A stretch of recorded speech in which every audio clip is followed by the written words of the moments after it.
Hello, and welcome to Overcoming Adversity podcast that is powered by Next Level Recovery Associates and hosted by myself, Amanda Marino, and Sarah Frias. We are so excited to have our guest, Eric, here today. I actually want to let you introduce Eric. Oh, I always We hate both that. can, if you want.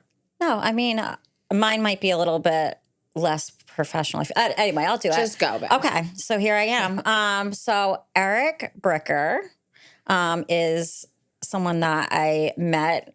Actually, you worked with us with a client for a short period of time. I hadn't met you in person, and then I met you at this event. I think it was Trisha's event, the Hope, where Jill Brashad got the Instill Hope Instill Award. Hope, yes. And I was like, he's kind of strange. That's what I thought. That's okay. So now moving forward, I'm like, I love it. Like, he is just listening to you. You're so intelligent. Like, anytime you have any, continuing education. What do you mean strange? Just like, kind of like. Strange, like cool, strange. No, not serial killer. Like serial killer no, strange no. or strange like.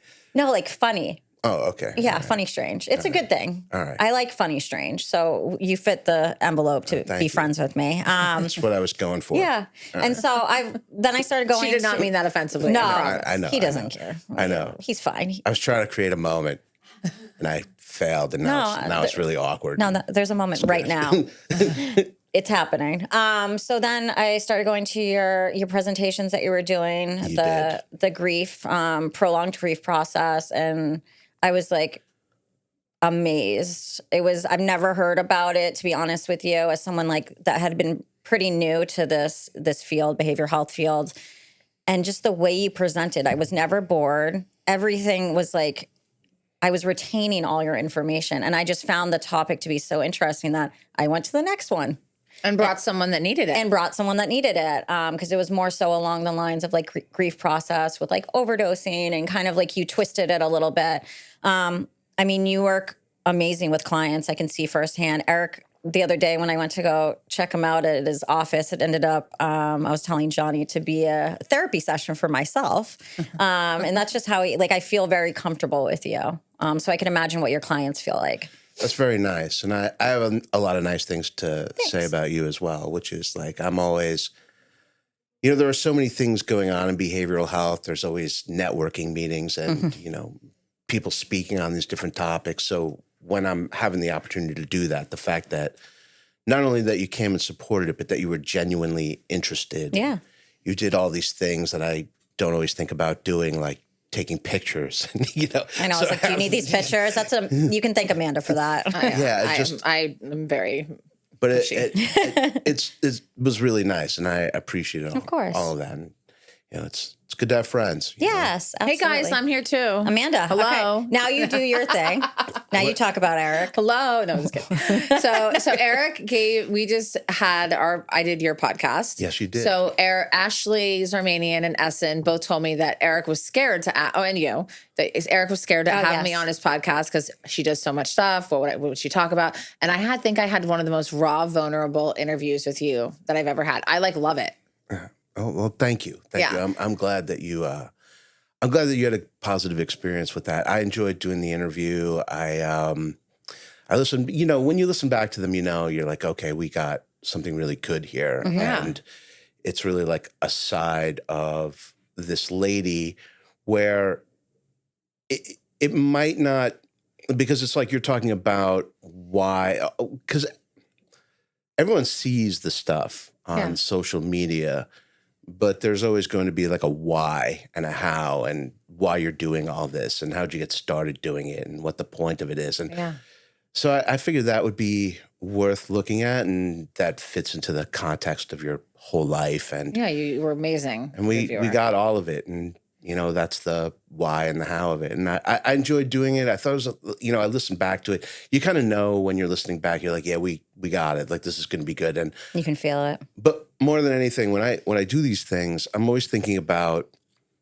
because I never really operate with the expectation that like tons of people are going to listen to these things. Of course. And so I'm always thinking about it like the most important thing is that someday Amanda might play this for her daughter, or like what is her her boyfriend gonna think about this? Or like, what are her close friends gonna think about it? Because it's like that is really what matters the most, because those are the people who actually listen. Yeah. And it's like you really do it with those people in mind. And that's, I think, like thinking about it that way actually brings out the best interview, because those are the people who are going to care about it. Yeah. And that goes back to, then I have one more thing to say about you, is you're just so like open, caring, compassionate.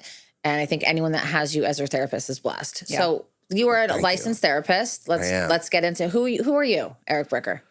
My name is Eric Bricker. So I recently started protesting some of what goes on at the therapist networking events. Okay. And it's because I think the introductions are too long. It's ridiculous. I don't like the introductions. You introduce yourself however you want to. Yeah, you don't have to make it long. I don't think it should take 45 minutes for 20 people to introduce themselves. So dumb. Like, I don't give a shit. Are we cursing on here? We curse. We give zero fucks. I don't really give a shit if you were the captain of your high school's home economics team. I don't really think that that's something I need to know. I went to one like that the other day. Yeah, it's super cringy. And it's always like, so I just, when it comes around to me now, and it's time for me to introduce myself, I'll just be like, I'm Eric. I love that. Remember, that's why I said he's strangely weird. I love that. Eric. Or, like, I was at one a month ago, and they give you the name tags where you have to write your own name on there. I don't do name tags either. So I grabbed I don't like them. I grabbed the little sticker and I wrote on there, like you don't fucking know. and I put it on there. And I went up and the guy who that is amazing. Yeah, by the way, I did it for a goof, and it was a friend of mine was doing the thing, and so I went up there early and I wanted him to see it, and then I was going to take it off, and he was there with like this lawyer. And I didn't know that guy, and I was just like assumed because I had it on, anyone would think it was funny. And my friend Craig looked at it. He was like, "What are you doing?" And the other guy looked at me, and he didn't say anything. He just looked at me, and I'm like, "Yeah, I'm Eric." And he looked at the tag and just walked away. And I'm like, "Oh man, oops." Well. And I just looked at him like, "Get that off of you." Let them. If they don't vibe with it, let them. Yeah. Well, but that's what makes a moment funny, is that someone didn't think it was funny. I know. That's the best part. That's what's great. Yes, like, I love that your mind thinks that way. Yeah, it would have been a much less interesting story if it was like, everyone chuckled. They thought it was a big hit, Yeah. But it was more like someone looked at me and was like, disgusted. Yeah. This guy's weird. And he's this bizarre guy. Like, who brought the cool kid? Love that. So that's me. So you've been in behavioral health a long time. Yeah, I'm the cool kid. The cool kid. Okay. Yeah. Self-proclaimed. Yeah, definitely. No one else calls me that. No, thank you. I'll call you the cool kid. Thank you. And you are a licensed therapist, and you've been in private practice. What else have you done? So I've done a lot of different things. I started off working in agencies, and I started doing that really in undergraduate because I switched majors into psychology very late in school. So it was really my senior year when I kind of got it together and realized what I wanted to be doing. Right. So the first job I actually had was in 1992 at a United Cerebral Palsy group home. Wow. Yeah, I mean, it was somebody told me, like, look, you're late in the game, you're switching majors. If you want to be marketable at all when you graduate, if you want to be able to get a job, you got to do something. And so that was the first something I could find. And I did that for a year and then worked in community mental health. From there, I went into graduate school. And across the street from FAU, there was a little small treatment center. It was one of the first South Florida programs. There's a place called National Recovery Institute. And I went to go work for them as a mental health tech on the weekends. Wow, you were a tech. Yeah, I was. I've never done the tech job. I have. I did it. Yeah, I definitely did it. For a couple of years while I was in graduate school. Okay. So, and that was really where, because I'm not like a recovering person or anything, and I didn't know about this whole recovery mecca that we were in, and that there were all these people that came from all over the country to get sober here and live here. and that there was this massive community of people. I had no idea what was going on with that. Wow. So I start working this job, and you start meeting people and learning about AA, and I read the big book, and I started hanging out with all these people. And there were really, really like fascinating people, like people who were there at the beginning of like the methadone maintenance programs in the 70s. And they had stories. Yeah, definitely. Yeah. Because that was really more of a crime presentative thing than anything that was meant to be therapeutic or humanitarian. So, you know, you meet people who really have those kind of stories that were there and, you know, like in Times Square when things were really happening, where the term junkie was like invented, you know? Yes. And so I just really kind of became enamored by the whole thing, the stories, because if you got someone who will listen to those stories, people definitely want that audience, you know? Absolutely. And I'm like, I'm here for all of it. I would be too. Absolutely. I love I'm here for all of it. Look good, old, like OG story. Yeah. And I was, at that point, like I was in graduate school, and I was very young looking. Like I looked like a little kid running around there. One of the ladies that worked there called me the Ivory Baby. You remember the old Ivory Snow? She called me the Ivory Baby because I was like this little kid-looking thing. I want to see a picture after this. We have to see. You know, with my she's like, and she was rough. This lady, her name was Purple Patty. They called her, and she was That sounds familiar. Is she in recovery? Yes. Okay. She's no longer with us. Yeah, yes. I definitely have heard of her. Yeah, and she was around for a while. She was like in NA. Yeah, NA from New York. Yeah. Like she had once been a roller derby person. Oh, like cool. she was one of the roller derby ladies from back in like the 70s or whatever. That's funny. Yeah, so there were all these wild personalities. And anyway, one day I was there and I was sitting in the tech chair writing my notes or something. And she walks in and she just looks at me and I look up at her. And she's a large woman, like a big presence. And she looks at me and she says, "Get up," because I was sitting in her chair, and I got up, you know. Get up. I got up For Purple like, Patty. All right. Yeah, but she was really cool, and she's like, she started calling me the Ivory Boy, which meant that she liked me, and she didn't like a lot of people, so I was actually flattered. But yeah, so there were all these really cool personalities, and I was there for all of it. And then one day, the police and the Department of Defense came, and they shut the place down because they were committing insurance fraud. And it was like a whole crazy situation. Like this big army of people came in there. And so What year did they do that? That was after I graduated because I became a therapist. There's my first there. I interned there. I was a tech there. I interned there. I got a therapist job. So that was like 2001. And I'm on my way out the door because I just didn't know what to do. I'd never seen or heard of anything like this before. What's going on? Yeah, I was really like naive to the world. And as I was walking out the door, I had my little clipboard that had the names of all the detox clients and, you know, whether or not we did our initial treatment plans and all that sort of stuff. I kept track of that. We didn't really use computers back then. Mm-hmm. And I was walking out the door and one of the officers stopped me. And they're like, "Where are you going with that?" I'm like, it's my detox clipboard, you know? And they're just like, "No, it's evidence." And they took it from me. Oh, damn. They took my clipboard and I had to wait outside. That's not cool, Eric. Yeah, that happened. That was a moment. And I'm like, well, I didn't realize that the organization I'm working for is Shady. like criminal. Mm-hmm. I guess that's the end of my career, you know? Yeah. Yeah, like this Well, is you're where not I've the worked first at. clinician that's been in a program that was doing inappropriate things that nobody in the clinical staff knew. Exactly. You know what I discovered from that? Like when I went on to get my next job, no one cares. No one cares. No one cares at all because they know it's like It's not you. it was the detox counselor. I had no idea what was going on. Exactly. And that stuff.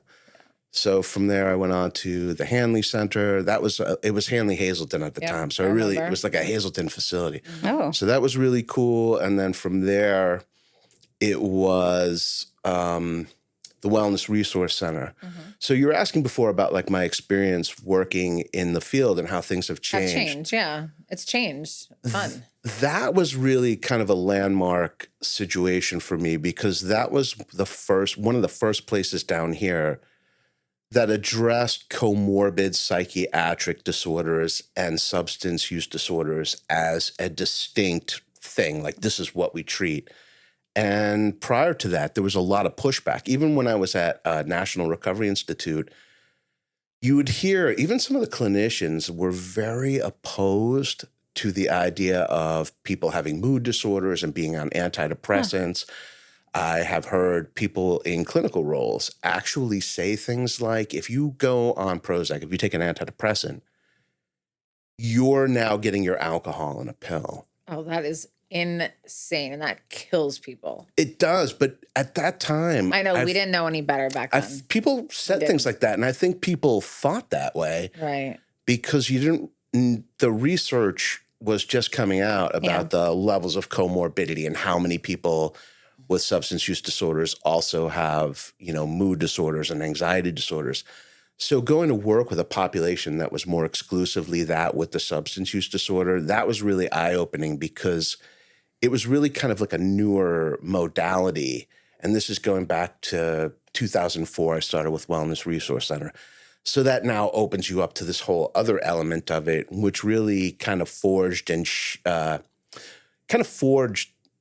the way that treatment was going to be shaped over the next 20 years. That was, to me, like sort of the beginning of that paradigm shift where they were really looking a lot at program specialization. I think when you think about it,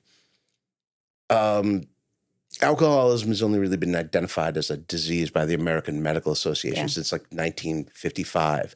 So the idea of treating it's only really like 70 years old. It's not a long time. Yeah. So you have to expect that it's going to be evolving. And being part of that is actually kind of cool. Well, I have to say, like, I don't like the fact that mental health and addiction are like considered separate things. Like they're one thing. Like Blake, Blake Cohen is on the board of the Broward NAMI, and they like didn't consider addiction, and they didn't want to talk about it. And then in NAMI, and it's like, no, this is all like people that are.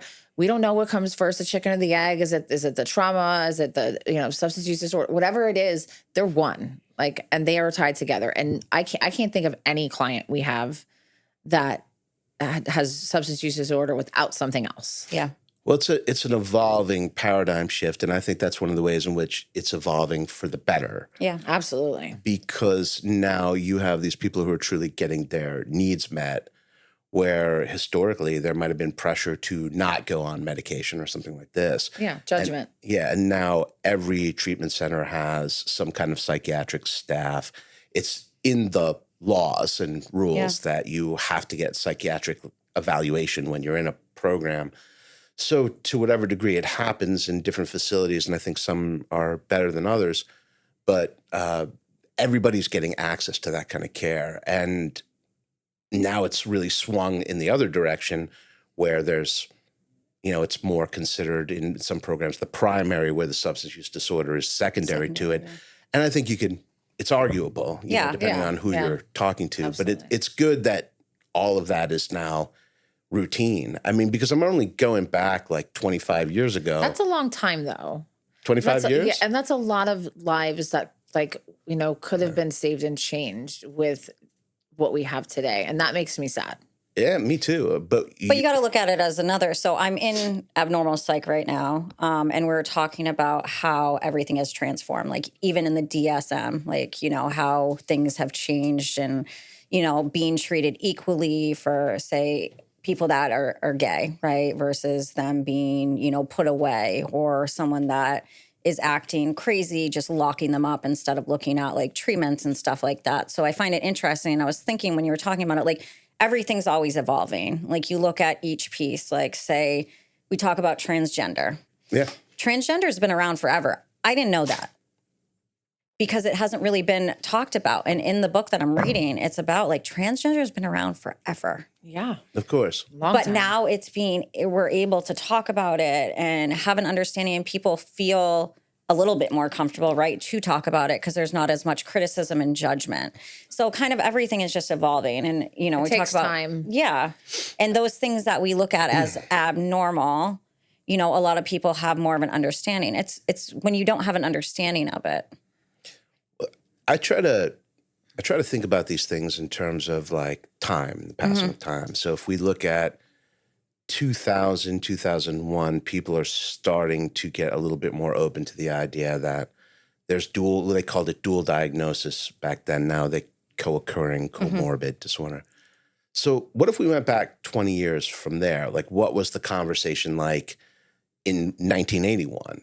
Well, there was no conversation, That's right? my year I was born. Yeah. So beautiful year.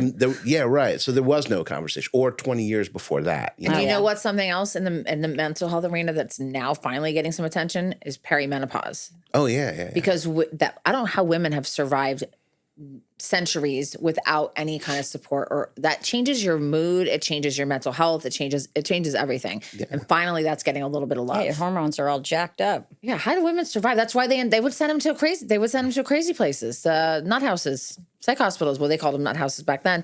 They would send them, they didn't know what to do with women in menopause, send them off. They're crazy.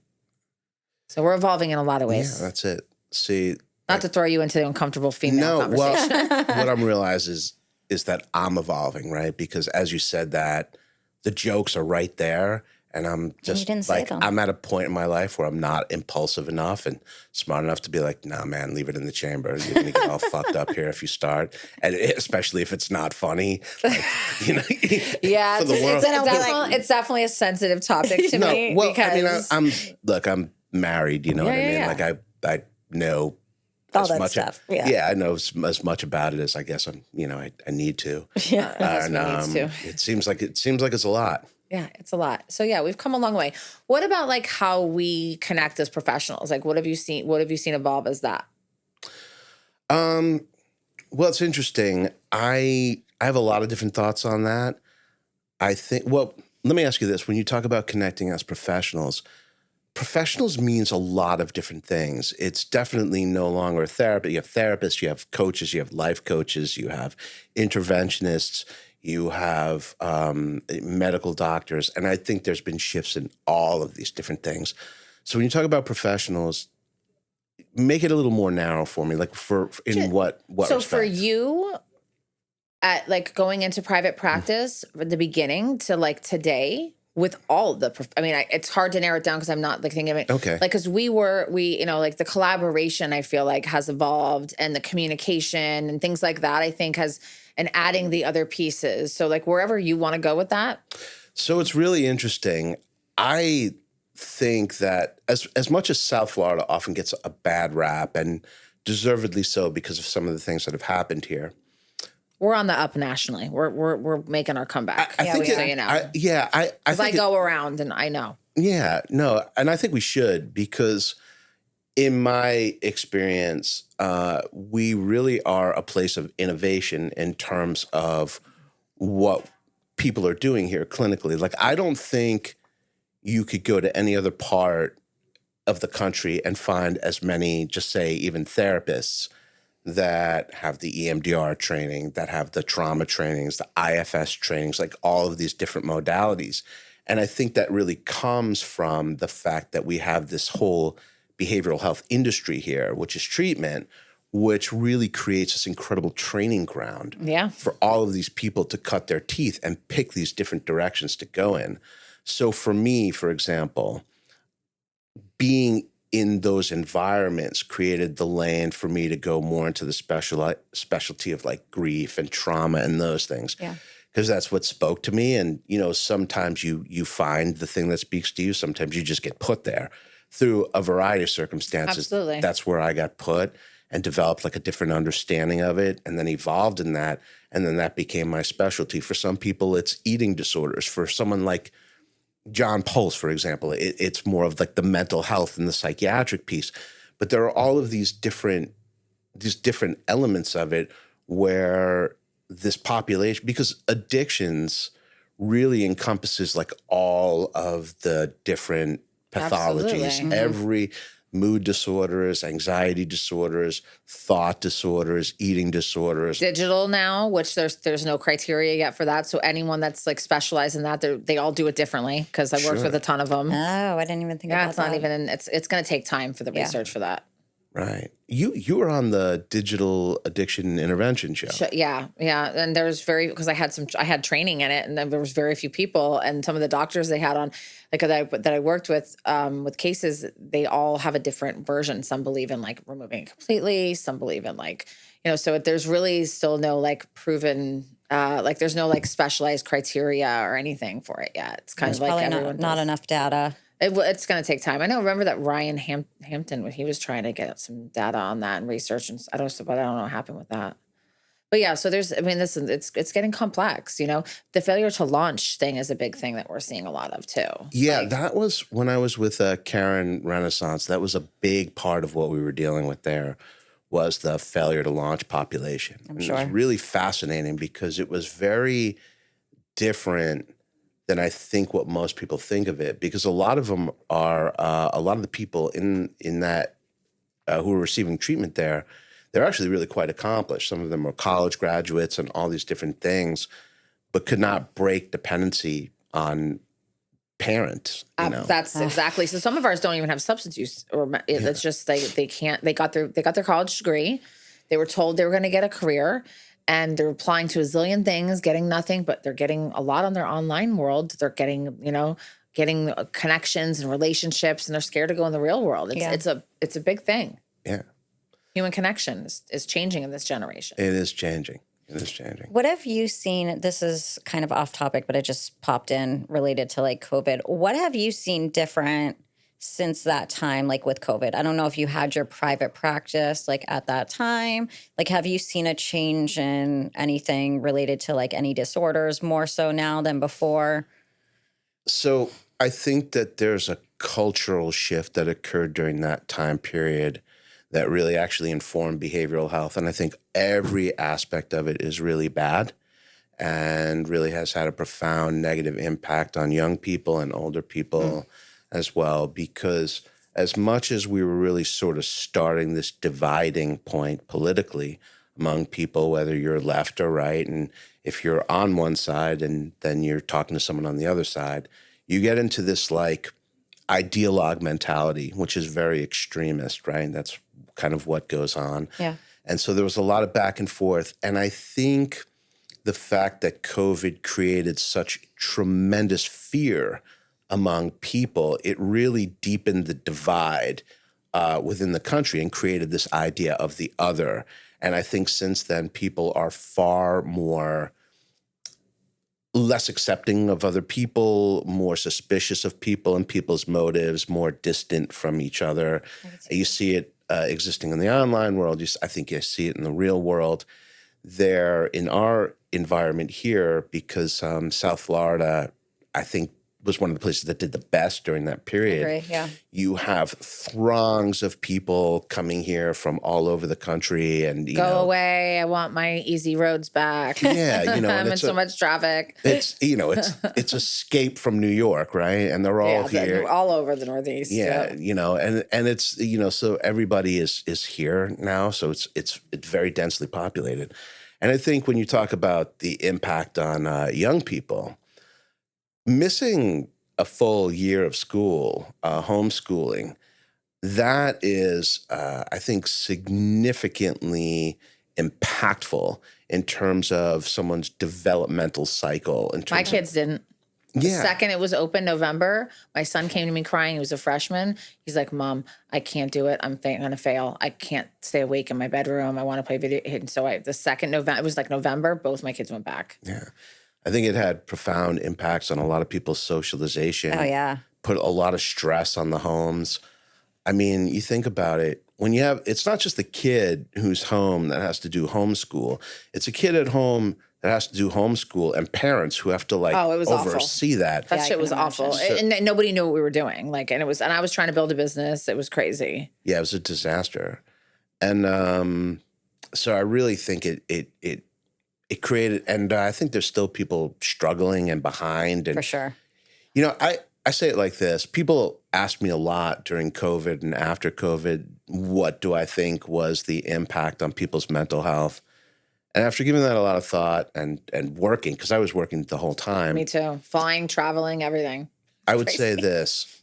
Whatever you had going on before COVID, if you were a little anxious, if you had a substance use disorder, if you were prone to depressive episodes, if you had relational strife, whatever you had, it's worse. It just absolutely. It just got worse. I say almost exactly the same thing. Like if you were on the edge of, then you went over the edge. If you even had just a little bit going on, I think that the positives for me, so I have a little different spin on a couple of things. I think some positives are mental health got a little bit more attention and recognized and less stigmatized during that time. I think a lot more people had to because they had no choice, to be honest. And so I think that the therapists on Zoom were busier than ever, like all the people I know. Yeah. So I think that it did help us in the big picture of like mental health being health.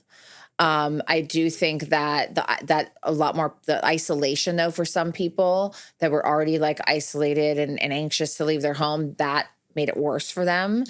But I just think that we've now like normalized mental health a little bit more. Yeah, I would say so. I would say that, people are more attentive to it and recognizing that, acknowledging that. Yeah, I think it created a mental health crisis. I was just gonna. I was gonna use the same exact words. I was gonna say the mental health crisis, where people then had to acknowledge, like, what are we gonna do about this? Yeah, that's why I took it upon myself to consider myself almost like a first responder because was 40 years old, healthy. All my teachers that were interventionists were all older and couldn't travel in that time. So I was at Atlanta airport with no people there. I want to say something. I don't know if I've ever shared this thought with anybody outside of my own mind. Oh, but tell us. Yeah, tell.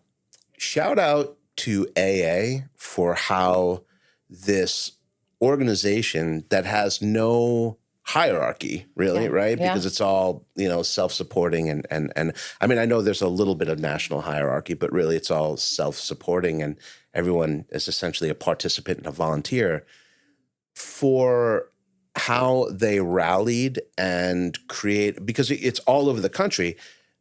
Before you know it, it's World. like all over the world. But here it was like the Zoom meetings, they got on it right away, and there 24/7, and there was literally like no drop off. It wasn't just AA. It was like everything that I know of, like family support groups, like everybody jumped on that, and like mental health. NAMI had stuff going on. Like it was pretty cool. Yeah, so it's like, maybe the people from Geico weren't quick to or whatever it was, but man, like AA, they just like didn't miss a beat, and people had meetings to go to, and it's like there was never a gap in service. And you think about it, it's a completely volunteer, self-supporting organization. I was really thoroughly impressed by that because I think it speaks to the health of the program itself and what it is that they were able to do that. Yeah, absolutely. Yeah, I like that point. Like they don't get paid. Yeah. They're not getting paid. I mean, there are people that do have paid. No, but I mean, for the most part, the people that are doing the meetings, setting them up, like they're volunteering. There are people volunteering on those 24-hour Zoom ones. Like, could you imagine? Oh my God. 4 a.m. I just thought that was incredible because there were a lot of things in our society structurally that just fell apart.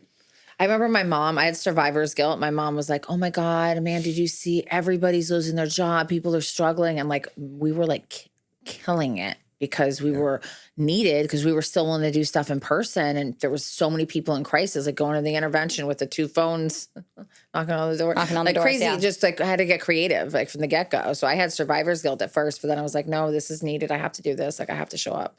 You know what was really weird? I do anger management. It's one of the things I do in my practice. And I got a lot of calls for anger management during the pandemic. And it was like a lot of dudes who, maybe they were having problems in the marriage to begin with. But there was this situation where now we're home together 24 hours a day. And it's just, there's a lot of breakups, a lot of domestic violence. A lot of explosive stuff.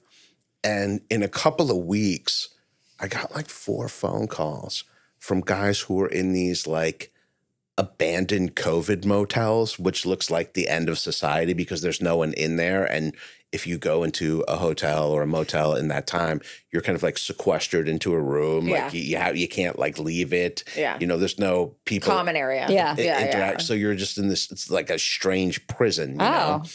And I got all these, it was just like, it's like something like I Am Legend. It was like the zombie apocalypse where people were calling you like, hey, is there anyone here? And I'm like, this is Eric Bricker, you know, and I'm talking to him like, where are you calling me from? I'm in a hotel room in Boynton or something, and it's my wife threw me out, and I'm here, and there's nobody here, Oh, and I need to get back to my house. Oh God, that's crazy. Can you help me? Could you just call her and tell her like I'm in anger management therapy? Well, you have to actually do it before. Well, I'm like, yeah. Well, if you go home right now, you're probably gonna be back in the hotel again. Yeah, you might as well wait. And you're gonna maybe even be in a less good one, you know. So, Yeah, totally. So we got some work to do. And what'd you do, man? You know. Yeah, exactly. And but it was interesting. Like a lot of people, those kind of struggles too. Can you imagine? No. Like all of a sudden, you know, you're just fighting all the time, and then you got to leave, and you're in this like hotel where there's no people, going through Google trying to find someone to talk to because you know you're in trouble. Yeah. And a desperate search that's wild. Fix all of that. Well, just a side note, if anyone's listening, 211 will always answer the phone. Right. Just in case you can't find your therapist until you find your therapist, like 211 will always answer. They're great. Yeah. And then there's also the suicide prevention one now. No, what is that? The number? It's like 9699 or something. Okay, so we have to wrap up. So we do, unfortunately. I was waiting for you guys to start asking me questions. we usually do 20 minutes, but look where we are. Where are We're we? at 37. Oh, wow. Oh. Yeah, we can be chatty Cathy's. I think we maybe need to make ours longer and just do less. But that's a side note. So we'd like to do a pet peeve, something that drives you crazy, and then something that you're grateful for. Well, I think I gave away the pet peeve before, and I'm gonna stay with it. I think it's the lengthy introductions at the networking meetings, and for any of you guys that are listening to this, less is more, man. Just stop doing that, please. Yes. And the thing I'm grateful for everything, really. Like I'm grateful for my profession. I'm grateful even, you know, for opportunities like this that, you know, I get to interact with people and I get to participate in cool things. I'm happy, you know. It's awesome. I'm happy. I love that. I love that. Blessed, you know. I get to do what I like to do and participate in podcasts and presentations. That's cool. So it's this is exactly the career I wanted to have. So I'm really consider myself to be fortunate. Oh. I thought your grateful would be that me and Sarah are moving in. You know what? I mean, like, come on. I'm just kidding. We're not there yet, though. He's waiting on anticipation. You know what? I just thought that was a given. I just figured people would know that, you know, I just would assume Stay that. tuned. Like, obviously, it's a big Duh. Obviously, it's a big event for us. Yeah, that you guys absolutely. Are coming in there. I think we're going to liven it up a little. I'm sure you will. Yeah. Amanda will. Yeah, Sarah will be I'll good. be on the computer. What office are you guys actually in over there? I don't know. Sarah has it written down. I have it written down. I'll send it to you. Okay. What because you've seen where I am in relationship to my corner, like where Next are to your best friend. We're up front. Oh, you're up front. Mm-hmm. See, he knew exactly what I was going to say. All right. We have a window. Oh, that's good. Yeah. Need a Oh, window. right, because that was with the one with the file cabinets in it. Yes. Oh, that's a nice office. Yeah. It's like it's big in there. And Yeah, it's- exactly. Yeah, that's a good spot. I get to get out of my house because my man works in our bedroom and there's nowhere else in the house that's private besides my closet. Tell him where I work in my closet. Really, you have to. I mean, she has a sweet beanbag. It's a ridiculous closet. I have a desk. I have a beanbag. I have a dresser in there. I have a safe in there. It's massive, but I would like to have something with windows. Yeah. Yeah. That'd be nice. For privacy. And not a closet. Yeah. So I'm grateful. That's not really an office. That's like a lair, I think. It's whatever I made it into. Yeah, it's a layer. Amanda's layer. So as much as I complain about, because with Craig, because we had Craig here earlier. So as much as I complain about some of the toxicity in behavioral health, I'm going to take this moment to be grateful for the beautiful people and the real, genuine, pure souls that I've had to go through some, frogs, kiss a couple frogs to get to the good people. I had to go through a lot of hard experiences to get where I am today, but I'm extremely grateful for the people in my life today in our field and outside our field that are in my speaking arena. And then I'm grateful for my, my kids and my man. Grateful for Miss Janine back there. And grateful for you, Sarah. I couldn't function without her. I'm very honest about that. She knows I couldn't. I mean, I could. It just wouldn't. Could. I could. It just wouldn't be as put together and look good and function and all that. And my pet peeve. just all the people that, like you said it, people that moved here. Like it used to take me 10 minutes to get to the beach to go see my mom. It's like 45 minutes now. It's really annoying. So yeah, that's my annoyance. Can I offer one more pet peeve? Yeah. And this is a message for society. This is really a message for Del Rey. It's okay when you're walking past somebody to smile at them or say hello or acknowledge them. It's actually kind of rude to treat people like they're invisible. If you go to other places in the country, like in the South, they actually will say hello. They're not crazy or anything. The Midwest, they acknowledge you. And it's okay to do that. Yeah. Like they're not necessarily going to do anything crazy, like try to talk to you or anything. Being but polite. you could say hi. You could say hi. You can open a door for someone, hold the door. I always do. I smile, say hello, open doors. I say hi to people all the time because I'm like polite or hold the door and like no response. No response. It's so awkward. Yeah. I'm like, I don't expect it though. Like it's Delray Beach, Florida. It's not, you're not on the prison yard. Like it's okay if you make eye contact with someone, it's okay to say hello. It's cool. It's cool. Right? You're not going to get shanked. You have to listen, Della. And I also think that like I love to compliment random people. Like, oh, another woman. Oh my God, I love your hair. Oh, I love your outfit. Like I think that as a woman to do that to another stranger woman is something that I'm not doing that. I was just thinking of Eric going up to someone and being like, I really love your hair. Now I'm going to get shanked. Go tell Craig that you like his outfit tomorrow. I will. I'm going to go to Craig Robinson. Yeah. I'm going to tell him. How about you, babe? Okay, what I'm grateful for today, I think, is just the beauty in the world. I don't know, just living in South Florida, I think is amazing. I was talking about, I don't know, maybe I was with you, but like people come here to vacation and we're fortunate to be here. I mean, yes, it gets like 100 and something degrees in the summer and we sit in the AC, but I mean, it's sunny. You wake up, like the birds are chirping. It's just beautiful. Yeah. And the beach. I'm a beach, like not like necessarily laying on the beach all the time, but just like looking at the ocean, I think is a really peaceful thing. So I'm grateful to have that where it's like 5 minutes down the road. With traffic, not so much. Yeah, that's true. That's true. A pet peeve that I have,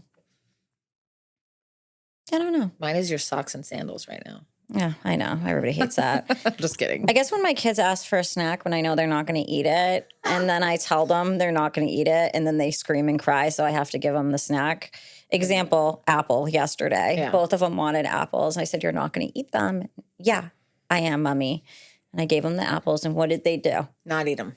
Took 2 bites, threw it on the floor of my car, which I didn't know, and found them this morning in my car. They probably smelled nice too. What do you think the motivation is behind that? Like, why are they? Because they want to get what they want. They're 1 in 3. They don't know what the hell they're doing. You know what? I think all behavior is goal driven, and I think those little people, I think they're smarter. They're smart. I think they're smarter than we give them credit for. They know I get overwhelmed, and that if they just keep on screaming and screaming, I just want them to like stop screaming. So I'm going to give them the apple that I know they're not going to eat. So it's really about establishing dominance over their mom. Well, and that's what we talked about the other day. That's it. I am the person you need to listen to. And Bryce said, "You so silly, Mommy." That's what he said. You so silly, Mommy. I went over there the other night and put together, helped or tried and broke my nail. Their kitchen, that was their Christmas present. That's how like hard it's been to get there. It's April. With all like the food, which is good though. It's new. All their Christmas stuff sold now. So then I got them the food that like you cut like and all this fun. And then I sent, because I was like, oh my God, they need little chef outfits. So I sent chef outfits the next day. They look so cute. I know. No, they love them. That is cute. Okay, how can people find you, Eric? Podcast, practice, all you. Eric Bricker, LMHC.com.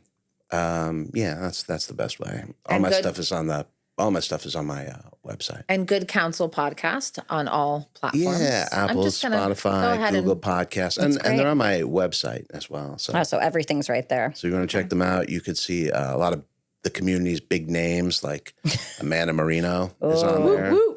So yeah, not so scary, right? Not so scary. No. I want to say that was taken out of context. It was not. He said it to me. And you said it to Ashley. And you said it to Essen. That was taken. I'm not afraid of. No, he wasn't afraid of you. He was afraid that you wouldn't have necessarily, because you've talked about, you've been on a lot of podcasts. So he'd be afraid like he'd try to bring up a conversation that you've already engaged in. So? Yeah, I'm like, what am I going to do? I'm going to ask this lady about this stuff. And you're going to be like, Eric, I was just talking about that last week. And No, you asked me I would about something never. new. I always That's what I have thought was going to That's happen. what comes into his that's head. cute. Yeah, No, so it wasn't you. Yeah. That I was going to be like, so tell me what you're. I'm like, did you not see? I just was posting about this How'd yesterday. you not watch my old It podcast? flowed. It Yeah. flowed. All right. All right. Well, you can find us at nextlevelra.com. You can find me, Amanda Marino. Just Google. And Sarah? And her website, amandamarinospeaks.com. Thanks. And my Instagram is Sarah E. Frias. I don't have a website. And I'm Amanda Marino Official on TikTok and Instagram. Yes. All right. Thank you so much for joining us. Thank you.